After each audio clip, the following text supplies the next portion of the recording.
सुप्रभात बच्चों।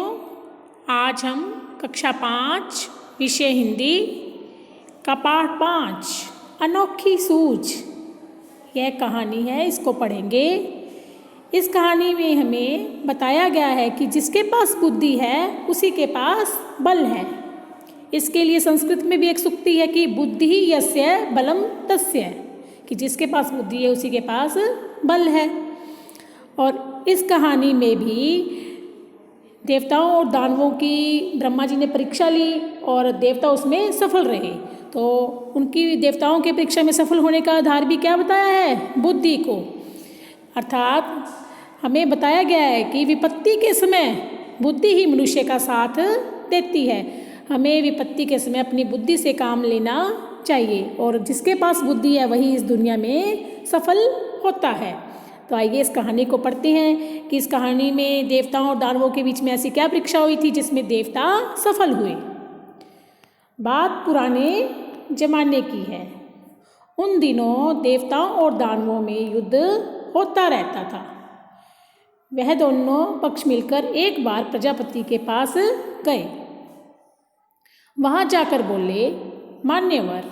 मान्यवर क्या होता है? सम्मान सूचक शब्द। जब हम किसी का सम्मान करते हैं तो उसे क्या क्या बुलाते हैं? मान्यवर। हम दोनों ही आपकी संतान हैं। अब प्रजापति किसे कहा गया? ब्रह्मा जी को, है ना। और दानव और देवता जो दोनों ही किसकी संतान है? प्रजापति की, ब्रह्मा जी की। तो कहते हैं कि हम दोनों ही आपकी संतान हैं, आपके बच्चे हैं। बताइए कि हम दोनों में बुद्धि में कौन बड़ा है?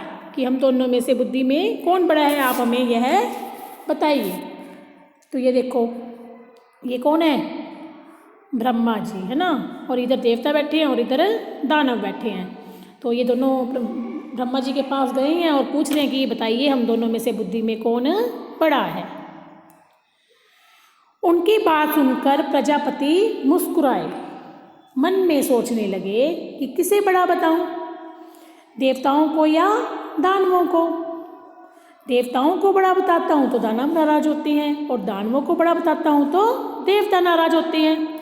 हो सकता है तब दोनों आपस में लड़ने लगे कि अगर मैं देवताओं को बड़ा बताऊंगा तो दानव गुस्से हो जाएंगे और दानवों को बड़ा बताऊंगा तो देवता गुस्से हो जाएंगे और दोनों ही मेरी संतान है, तो मैं किसको बड़ा बताऊं? बड़ा टेढ़ा प्रश्न था। बड़ा बताएं तो किसे बताएं? कुछ सोच कर वे बोले, इसका उत्तर कल दूंगा। आप दोनों ही कल मेरे यहाँ भोजन पर आमंत्रित हैं, कि आप दोनों ही मेरे यहाँ कल भोजन पर आएँ। भोजन के बाद बताऊंगा कि कौन बुद्धि में श्रेष्ठ है, यानी बुद्धि में कौन बड़ा है। दूसरे दिन दोनों पक्ष भोजन के लिए पहुँचे। दोनों को अलग अलग कमरों में बिठाया गया। वहाँ मिष्ठान से भरे थाल भिजवा दिए गए। मिष्ठान यानी मिठाई, मिठाई से भरे थाल भिजवा दिए गए। प्रजापति दानवों के कमरे में गए। उन्होंने कहा, आप लोग भोजन करें। शर्त यह है कि कोहनी को बिना मोड़े भोजन करना है, कि कोहनी नहीं मुड़नी चाहिए। भी भोजन तो करना है लेकिन कोहनी नहीं मुड़नी चाहिए। यही बात उन्होंने देवताओं से भी कही। कौन सी बात? कि भोजन करो लेकिन शर्त क्या है? कि कोहनी नहीं मुड़नी चाहिए।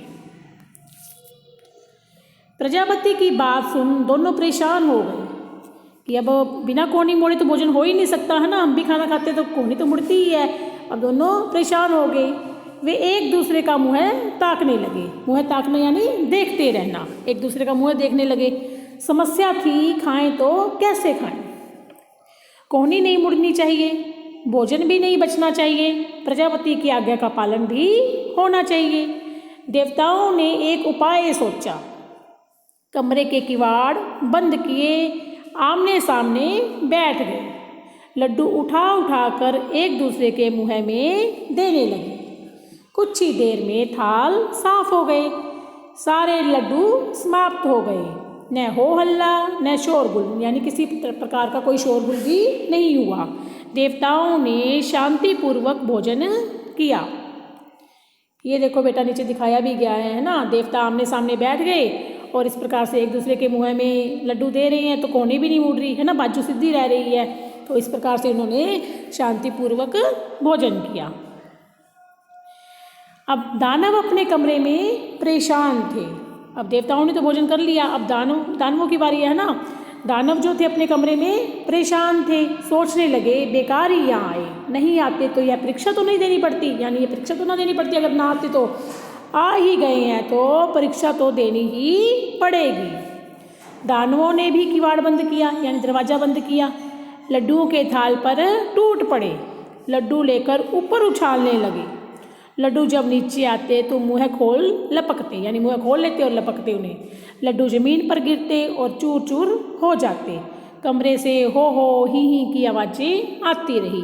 चीखते चिल्लाते और लड़ते झगड़ते रहे, यानी ऊपर उछालते तो कभी किसी के मुँह में कभी किसी के मुँह में जाता है ना। तो इस प्रकार से उनके कमरे से शोरगुल की आवाज़ें आने लगी। ये देखो दानव लोग कैसे लड्डू उछाल रहे हैं, और जब लड्डू नीचे आते तो उसको लपकते, चारों तरफ लड्डू ही लड्डू बिखर गए। सारी स्थिति स्पष्ट थी। अब सभी को पता लग गया है ना, सारी स्थिति स्पष्ट है, सामने, हमारे भी सामने है। प्रजापति ने कहा देवता ही श्रेष्ठ है, जानते हो क्यों? इसीलिए कि इन्होंने सहकार की भावना से काम लिया, है ना, मिलजुल कर काम किया, यानी खुद भी खाओ और दूसरों को भी खिलाओ, जियो और जीने दो। यह थी इनकी विशेषता। इन्होंने बुद्धि से काम लिया, सूझबूझ दिखाई। ये आमने सामने बैठ गए, एक दूसरे के मुँह में लड्डू देते रहे। थोड़ी देर में स्थाल साफ कर दिए। और दूसरी तरफ दानवों ने क्या किया? शर्त का पालन तो उन्होंने भी किया, खूनी तो उन्होंने भी नहीं मोड़ी, है ना, लेकिन उन्होंने क्या किया? लड्डू उछालते रहे, उन्हें पाने के लिए लपकते रहे। न खुद खाया न दूसरों को खाने दिया। लड्डू तो बिगड़े ही बिगड़े और पेट भी नहीं भरा। तो इससे क्या सिद्ध हो गया कि जिसके पास बुद्धि है उसी के पास बल है और वही श्रेष्ठ है।